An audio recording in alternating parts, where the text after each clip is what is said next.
네, 안녕하세요. 7월 1일 화요일입니다. 7월을 시작하는 첫날입니다. 어제는 이제 멤버십 수익률 확인해 보겠습니다. 어제는 이제 로빈훗, 그다음에 퀀텀 컴퓨팅, 그다음에 테슬라 숏 이렇게 세 종목에서 단타 수익이 나서 평균 10%가 추가가 됐습니다. 오늘은 추천주 리뷰 시간이고요.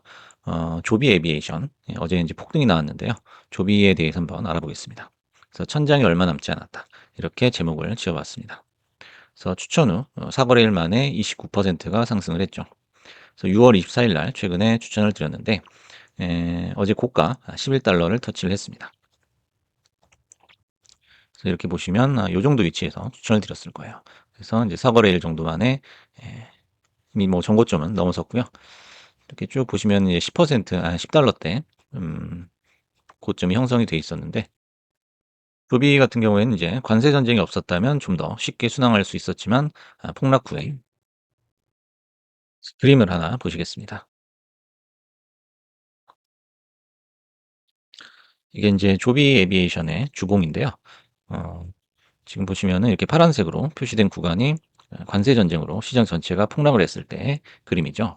그 영역이고 인제 이게 없었다면은 아마 이렇게 빨간 선처럼 '상승을 하지 않았을까.' 이렇게 생각을 해 봅니다. 그래서 현재 지금 이 가격인데요. '위로는 매물대가 거의 없다.'라고 봐야 됩니다. 그래서 '사실상 천장 영역이다.'라고 보는 거고요. 그리고 인제 아래쪽 매물도 비교적 탄탄하다라는 거죠. 이 노란 선 바로 밑에 요 매물대도 탄탄하기 때문에 이 10달러 선을 유지할 확률이 굉장히 높다라는 거죠. 그렇다면은 여기를 딛고 단기적으로는 인제 연속 상승이 나올 가능성도 염두에 둬야겠다라는 겁니다. 그래서 결론적으로 이 기존 저항선이 10달러 저항선이 향후에 지지선으로 바뀔 가능성이 높다라는 거죠. 그래서 마의 10달러 고지를 다시 재탈환했죠. 장중에 11달러까지 터치를 했고요. 그래서 인제 뉴스가 촉매제가 된 유의미한 상승이다. 요렇게 볼 수 있습니다. 그래서 10달러 지지 시에는 12달러, 13달러, 14달러 순으로 이제 역사적 신고가를 향해서 순항할 것으로 예상이 됩니다. 그래서 어제 같은 경우에도 이제 폭등이 나왔지만 그전에 미리 그런 징조가 있었다는 거죠. 그래서 종목이나 섹터는 달라도 상승할 때의 모습은 거의 다 비슷하다라는 겁니다. 그래서 일본 그래프 이렇게 보시면요. 이렇게 특정한 가격대에 캔들이 이렇게 모여 있는 거를 확인을 할 수가 있습니다.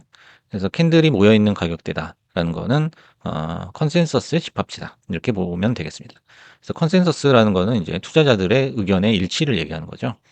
그래서 예를 들어서 이제 "이거는 9달러대 종목이야. 너도 그렇게 생각하지?"라고 물어보는 거죠. 그러면 이제 이렇게 대답하죠. "그래 맞아. 여기는 지지선이야. 또는 저항선이야." 이렇게 이제 차트를 통해서 투자자들끼리 무언의 대화를 한다라는 겁니다. 그래서 상대적으로 오래 머무르면서 에너지가 응축되는 그런 모습을 볼 수가 있죠. 이 상태에서 이제 트리거가 당겨지면은 폭발적으로 상승을 하게 된다는 거. 그래서 이 추천드렸던 지점이 요 검정색 지점인데요. 이런 부분이 인제 놓치지 말아야 되는 타점이다라고 보는 거죠.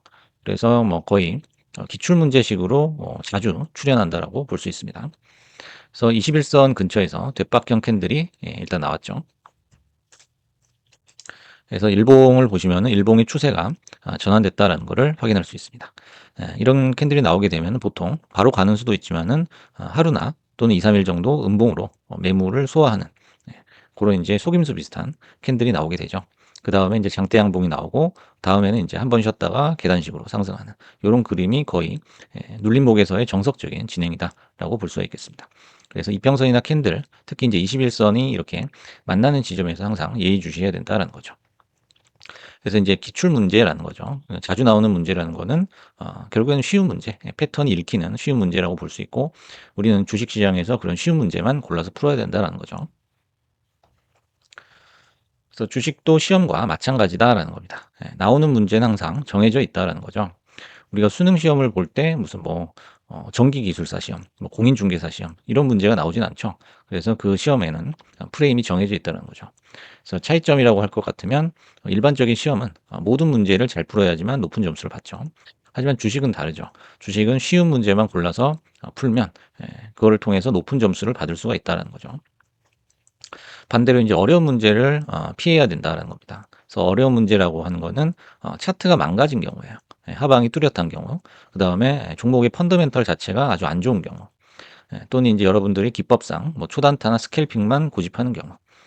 또는 이제 거래량 측면에서는 거래가 너무 적거나 소외가 된 종목, 주도 테마가 아닌 종목, 요런 거에 해당하겠죠. 그리고 이제 나만 괜찮다고 생각하는 종목도 있어요.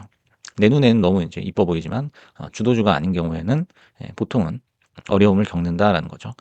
그런 이제 어려운 문제는 가급적 피하고 안 푸는 게 상책이다라는 거죠. 이런 것들만 피해도 상당 부분의 손실을 우리가 피할 수 있고요. 이것이 결국에는 수익으로 연결이 된다라고 결론을 내볼 수 있겠습니다.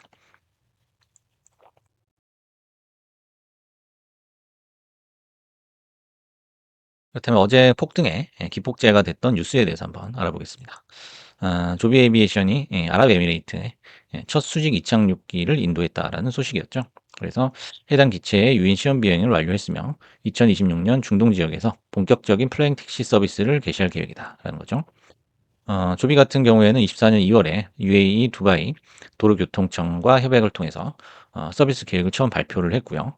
두바이에서 향후 6년간 배타적인 플라잉 택시 운영권을 확보했다라고 합니다.